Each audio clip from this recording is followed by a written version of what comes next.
Hi ನನ್ನ ಸ್ನೇಹಿತರೆ, ಎಲ್ರಿಗೂ ಸ್ವಾಗತ.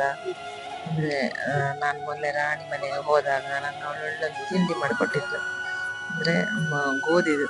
ಅಂದ್ರೆ ನಿಜವಾಗ್ಲೂ ಗೋಧಿ ದೊಡ್ಡ ಇಷ್ಟ ಏನಲ್ಲ, ಆದ್ರೆ ನಂಗೆ ತುಂಬಾ ಖುಷಿ ಆಯ್ತು ಆ ಒಂದು ತಿಂಡಿ. ಹಾಗೆ ತುಂಬಾ ಕಷ್ಟ ಏನಿಲ್ಲ, ತುಂಬಾ ಸಿಂಪಲ್ ಅದು.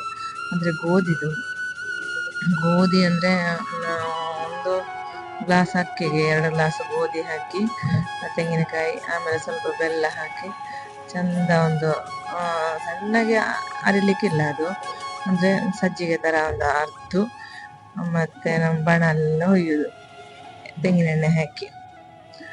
ಅದು ಅಂದ್ರೆ ಒಳ್ಳೆ ರೋಸ್ಟ್ ಆಗ್ಬೇಕಾಯ್ತಾ, ಎಂತ ಟೇಸ್ಟ್, ತುಂಬಾ ಟೇಸ್ಟ್ ಆಗಿದೆ. ನಂಗಂತೂ ತುಂಬಾ ಖುಷಿ ಆಯ್ತು. ಹಾಗೆ ನಾನು ಜಸ್ಟ್ ಒಂದು ಅವಳ ಹತ್ರ ಅದರ ಪಾಕೆಲ್ಲ ಕೇಳಿ ಮನೆಗೆ ಬಂದು ಹಾಗೆ ಮಾಡಿದೆ ನಾನು. ಆದ್ರೆ ಅದೊಂದು ತುಂಬಾ ಒಳ್ಳೆ ಆಗಿದೆ. ನಂಗೆ ನಮ್ಮಲ್ಲಿ ಅರ್ಜು ನಂದು ಎಲ್ಲ ಸರಿ ತಿಂತಿದ್ದಾನೆ ಮಾತ್ರ. ನಮ್ಮ ಮನೆಯವರು ಸಹ ಹಾಗೆ, ಎಲ್ಲರೂ ಸರಿ ತಿಂದಿದ್ದಾರೆ. ನಂಗಂತೂ ತುಂಬಾ ಖುಷಿ ಆಯ್ತು.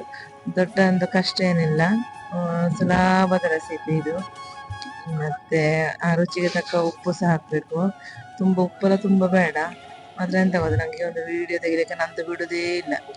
ಅವನು ಅರ್ಜು ವಿಡಿಯೋ ತೆಗಿತಾ ಇದ್ದಾನೆ, ಅರ್ಜು ಹತ್ರ ಫೈಟಿಂಗ್ ಅಂತ ಹೋಗ್ತಾ ಇದ್ದಾನೆ. ಮತ್ತೆ ಅವನಿಗೆ ಸ್ನಾನ ಮಾಡಿಸ್ಲಿಕ್ಕಿಂತ ನಾನು ಓಡಿಸಿದೆ, ನೀವೊಮ್ಮೆ ಸ್ನಾನ ಮಾಡಿವ ಮಾರಾಯ ಅಂತ ಹೇಳಿ. ಹಾಗೆ ಅವ ಸ್ನಾನ ಮಾಡ್ಲಿಕ್ಕೆ ಹೋದ. ಮತ್ತೆ ಬಾಕಿ ತಿಂಡಿ ನಾನು ಮಾಡ್ತಾ ಇದ್ದೀನಿ. 2 ಬಾಣಲೆ ಇಟ್ಟು ಮತ್ತೆ ಅಂದ್ರೆ ಒಳ್ಳೆ ರೋಸ್ಟ್ ಆಗ್ಬೇಕಲ್ಲ, 2 ಬಾಣಲೆ ಇಟ್ಟು ಹೋಯ್ತಾ ಇದ್ದೇನೆ.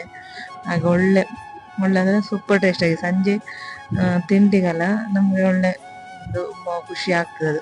ಹಾಗೆ ಇವತ್ತಿನ ಈ ವಿಡಿಯೋ ಇಷ್ಟೇ ಇರೋದು. ಬೈ ಬಾಯ್.